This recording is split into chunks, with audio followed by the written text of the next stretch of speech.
Hey guys, it's Cameron here. So, I got a message in my inbox.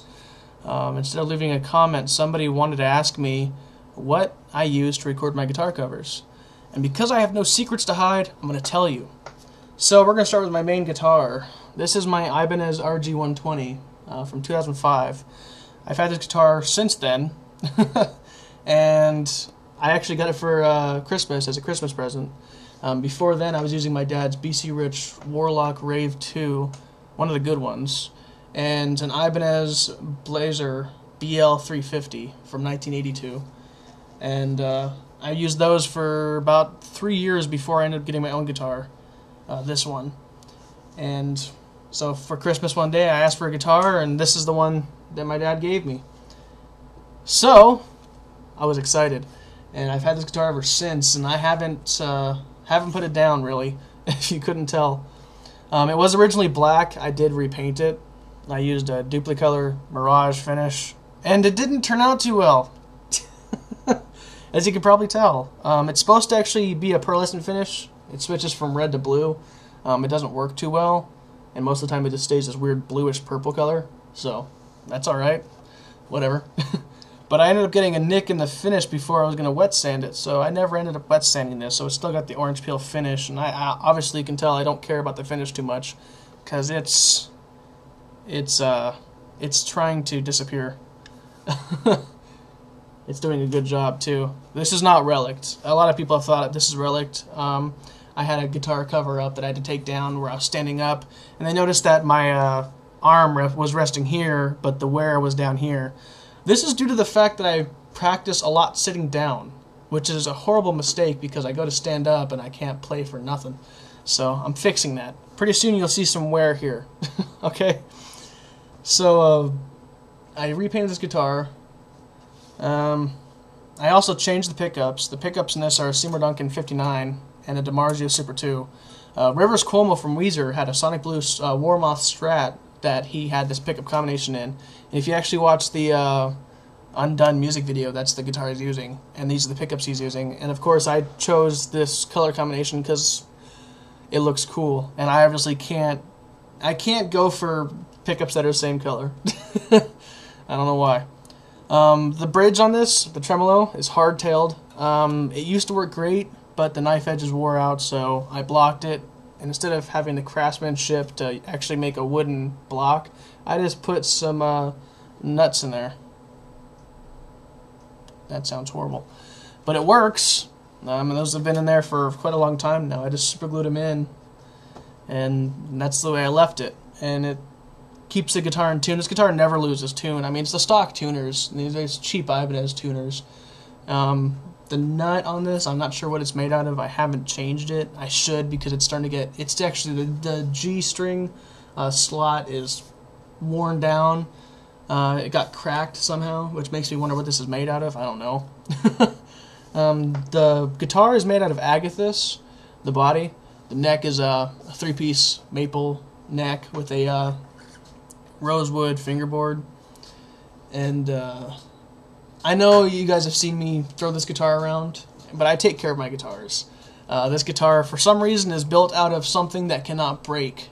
I don't know how they constructed this guitar, but I mean, the worst that's happened is the neck popped off. It stripped out the screws, but I just filled them back in and good to go. Another thing, when I repainted the guitar, I refitted the neck pocket, and because it was kind of loose from the factory, so I tightened it up a bit. And I know some people have their opinions on what makes a guitar's tone different. I'm one of those people. I'm sorry. I believe that the wood does have an influence, but I don't believe it's the main factor in the tone of a guitar. Everything's a system. I believe most of your tone comes from your pickups and your hardware. So I'm going to leave it at that. I've always believed that I always say this to people too, trust your own ears. Somebody can tell you what they think is right. I've always just believed what I wanted to believe. So that's what I wanted to believe. I'm sorry. I'm not trying to cause an argument, so keep it to yourself, please. So I'll leave that at that before it gets too heated. So, oh yeah, I should talk about the electronics in this. These two switches, one of them is a coil split for the Seymour Duncan 59, which I actually rewired to be 4-conductor, so now I can split the coil on that. And because I flipped the pickup around, so the front pickup here, our front coil, is the one that's active. When I coil split it, it kind of has like a cool telly sound to it. And then for the neck pickup, it's the coil closest to the neck, so it gets a really cool Strat sound. I mean, I can almost make this sound exactly like a Stratocaster, which is awesome, because I don't even need one now. So that's cool. So that's what those switches are for. I know some people have asked. The tone knob, that doesn't work. It's unplugged. The potentiometer's broke, so that's where it's stayed. The string gauges I use a 10 to 52. I actually use a Diodario EXL 140. I've been using those forever, and it's the best strings in my opinion. Picks I use, right now I'm actually using these Eddie Van Halen picks, signature picks. And I'm really liking them. They're .60 millimeter, and I usually don't like thin picks, but for some reason I'm liking these. I like the texture of them. If you couldn't tell, I was using Jazz 3s before. They're still in the headstock. So, whatever. But I'm using the Eddie Van Halen picks for now, and they're working good for me, so that's fantastic. Oh yeah, ignore this. This is an inside joke right here. I don't use Apple products. I mean, I don't have a problem with them, so I don't want to get in an argument with any Apple fanboys, because I'm sorry. I mean, it's not that I don't like Mac. It's not, or Apple. It's not that I don't like Apple. I don't use Apple. This is just an inside joke. I would explain it, but then this would be a 20-minute long video, so I'm gonna leave it at that. So that's my Ibanez, my number one baby. This guitar I always go to. I've played many other Ibanezes, and none of them sound like this. I don't know what I did, but whatever I did worked. It's my baby. I mean, look at the back of the neck. You can tell I play this guitar a lot. And the finish is wearing off. And this is polyurethane on the back of the neck, so that just tells you something. So now, I have one other guitar. This is a guitar I acquired recently, and it is my Epiphone 1958 Explorer. Wish I had more room around here. This guitar, I don't have much to talk about because it's completely stock. And besides taking the pickup covers off, I took both the pickup covers off, and then I was getting too much output from the neck pickup. When I took the covers off, it made the pickups a bit brighter, which in turn gave me a little bit more output in the end, at least to the ears.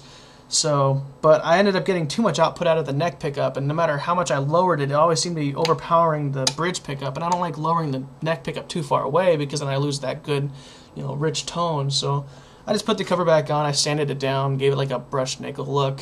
I didn't polish it or nothing. It kind of looks a little bit shiny, but, whatever.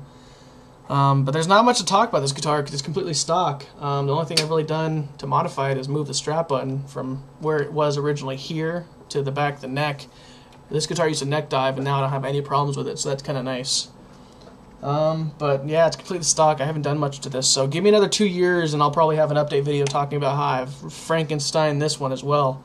So, also, the software I use, I don't have an audio interface. I'm actually using the USB sound card that came with my headset, which is horrible. But for the purpose of covers, I'm not looking for the best sound. I just try and match the tone as best as I can.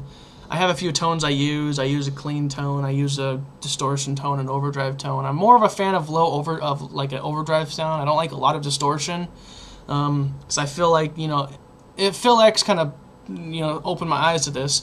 When you have less distortion, it kind of forces you to be a little bit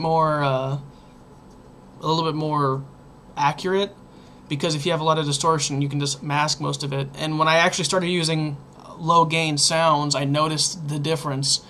And my amp, I actually have an amp behind me. It's a Tuberx Moss Valve RT2100 from '91, and it has the most transparent sound I've ever heard. If you make a mistake, it comes through and yells at you, and it's made me a better player in the end. So on Guitar Rig, I always use low gain unless I'm playing a metal song or something, which I haven't done a lot. But until that point, I've always used like a low gain sound, nothing too fancy. I like using the Van 51 model in Guitar Rig. It just has a good tight bottom end sound. And I like, I don't like, too crazy of a sound, so not a lot of reverb, not a lot of delay.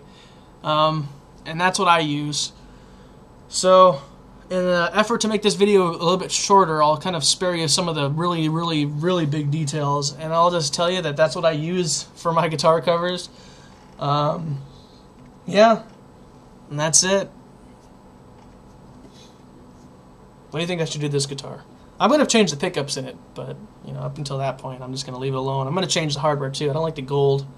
The gold is not my friend. It's going to wear off anyways, but I'd rather just change the bridge and tailpiece. They're kind of cheap. But it works. It's a good guitar. If you want to buy a guitar, if you can find one of these, they're discontinued, but if you can find one, pick one up. They're a nice guitar. And acoustically, they're the loudest guitars I've ever heard. I mean, this thing's ridiculous. It's ridiculous how loud that is. I don't really have a comparison, but anyway, so that's what I use to record my covers. If you have any questions, leave me a comment. If I annoyed you, good. It's my prime motive in life. So thanks for watching. I hope you guys enjoyed this. I hope I answered all your questions. Like I said, if you have any, if you have any other questions, leave me a comment. I'll answer them. Thanks for watching, guys, and I hope you enjoyed. And go play your guitar.